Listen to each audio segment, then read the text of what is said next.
Hi there, I'm Martha Van Dam. Welcome back to Living Beyond. I have an idea, a word picture for you today that I'd love you to carry with you throughout the day and see how often it shows up. See how often it fits for your day. And it's the idea of the second arrow. Now, the second arrow is the concept of, first we have to know what the first arrow is. So the first arrow is something happens in your day, especially something that you feel like didn't go well, that you would have liked it, or something that you maybe had control over. You don't get a good grade on a test. The boss gets mad at you for something. You drop something down the stairs that you thought you had a hold of. Just anything that kind of like you might say, goes wrong. What we tend to do when we get struck with that first arrow of an unpleasant, uncomfortable thing that happens pretty often, if we listen to the words that are coming from the backside of our brain, we'll find that we're saying things to ourselves like this. That was so stupid. Why did you do that? Oh my word, what is wrong with you? Those kinds of things.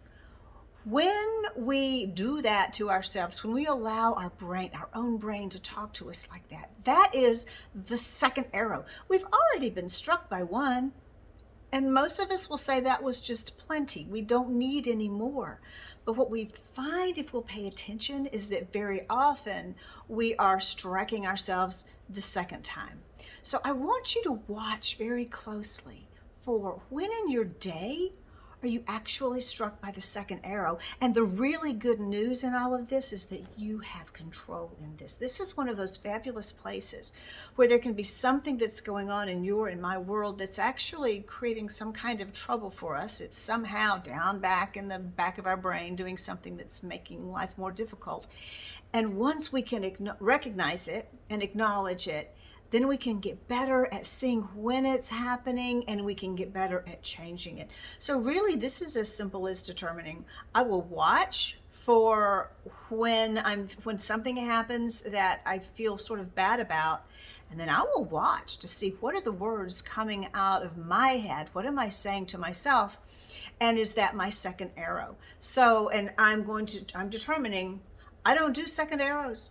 I do not hit myself with second arrows. So you make that determination. And then to carry this one step further, then how do I respond when I realize that I've done something that I am not happy with what I've done or how it turns out? If we can catch ourselves, and we can, even if we catch ourselves a moment after, but we can rein it back in, then if we can picture ourselves like we were when we were 4 and 5 and 6 and 8-year-old children, and talk to ourselves like we would talk to that little girl or that little boy.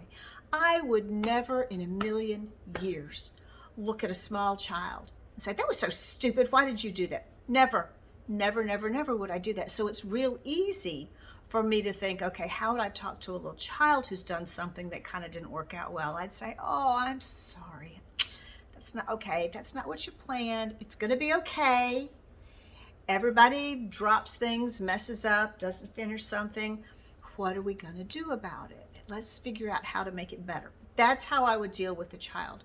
And for one further idea, if you find that this kind of is something that you're dealing with, I'm going to show you something that I have on my desk right now. I've got this idea from somebody else, but I found a picture of myself when I was probably about 4 or 5, framed it and put it on my desk.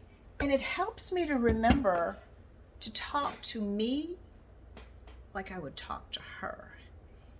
If I'm talking to her, I'm going to say, hey, sweetheart, you tried. You really tried. Let's figure out how to make this better. Instead of, that was dumb. Why'd you do that?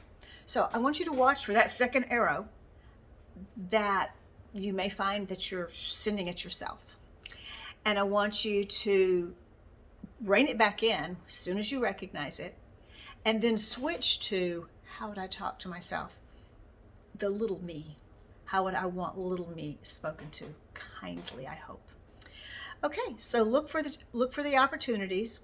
Do not strike yourself with that second arrow, and talk to yourself like the sweet child that actually is down deep inside. And by the way, credit for this idea to someone that I know, a friend from LinkedIn. Nils, thank you for the idea of the second arrow. I'm not sure if this is exactly how you meant it, but this is the way I took it. And so I borrowed your idea and I'm sharing it with my people.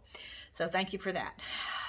You guys have a fabulous day. Watch for those moments when you might be shooting a second arrow at yourself, and don't do it. You're worth much more than that. Thanks and bye-bye.